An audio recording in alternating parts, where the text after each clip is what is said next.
began helping out with the homeless ministry about a year ago with Carol Klein when we went and helped a vet with groceries.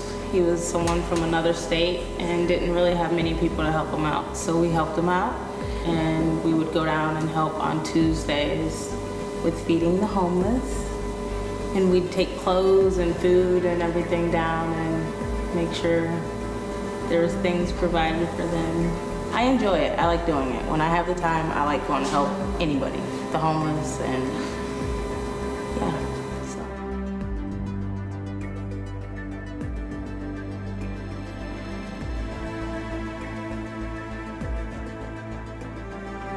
I'm just super pleased as a pastor to know that the West Valley Nazarene Church and some people from Turning Leaf, especially Carol, are working together to do a homeless ministry. Homeless ministry has kind of a special place in my heart because I've known personally some that have been on the streets for a period of time.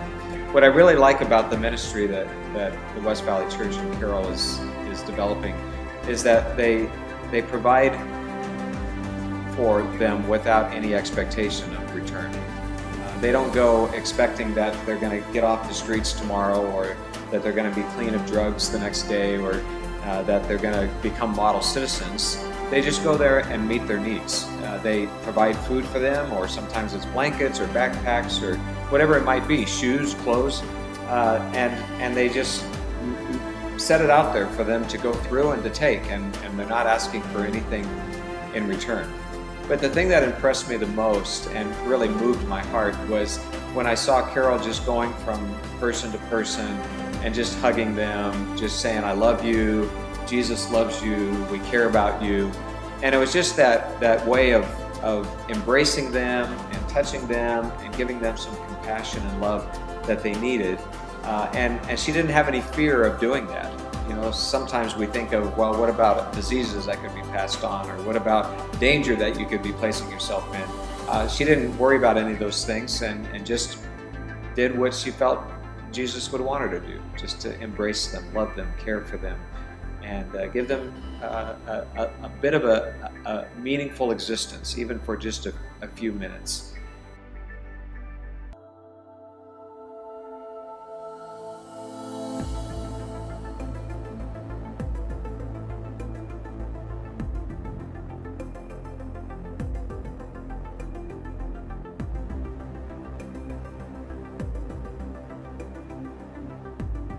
Hi, my name's Jennifer Sumner. We're the Sumner family. We're always looking for fun ways to get our girls involved in the lives of people who are less fortunate.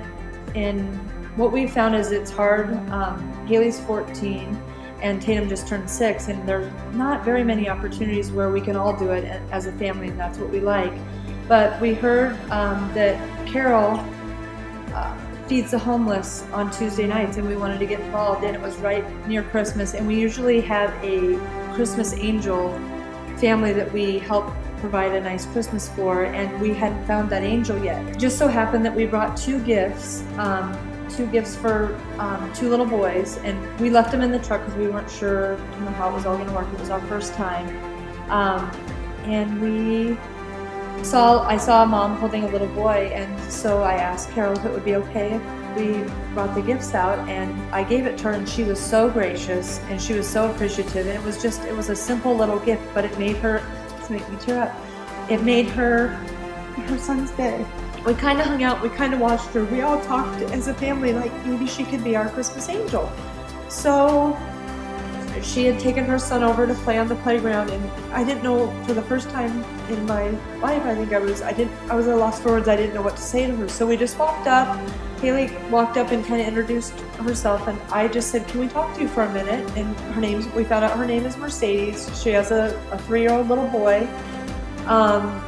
And she's just trying to get back on her feet. She was in prison. So when you come out of prison, you have whatever you have on your record. It's not easy to get a job, and it's not easy to make ends meet. And I said, we would like to help you have a nice Christmas. What do you need? And she said groceries. She could have said anything. She could have said toys. She could have said clothes. She said, we need groceries. And I said, well, we would like to help you. We came up with a time and we took groceries to her house, and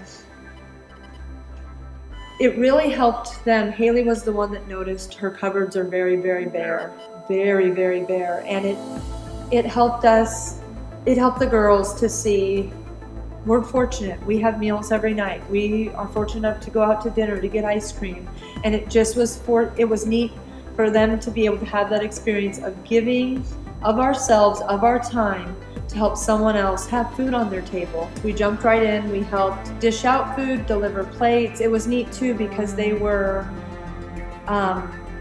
actually feeding the homeless, letting them sit and be served to, which I'm sure for most of them they don't have that opportunity very often. So I thought that was really, really neat. The girls felt very comfortable. It wasn't like a scary situation. It was just a fun family event.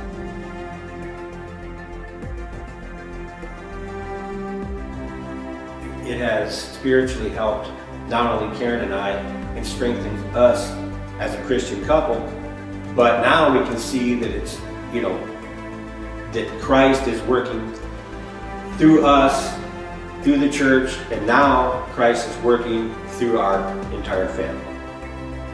Yeah. Excellent. It's awesome. And then one more thing is that our daughter and our grandchildren came over and helped put bags together for the Christmas thing. And they were really into it. They just loved it. Because they knew they were helping somebody else. Yeah, they kind of, I think they felt like they were playing Santa a little bit themselves. Yeah. So, It was good. It was a lot of fun. Yeah. And I encourage others to volunteer. That's the important thing.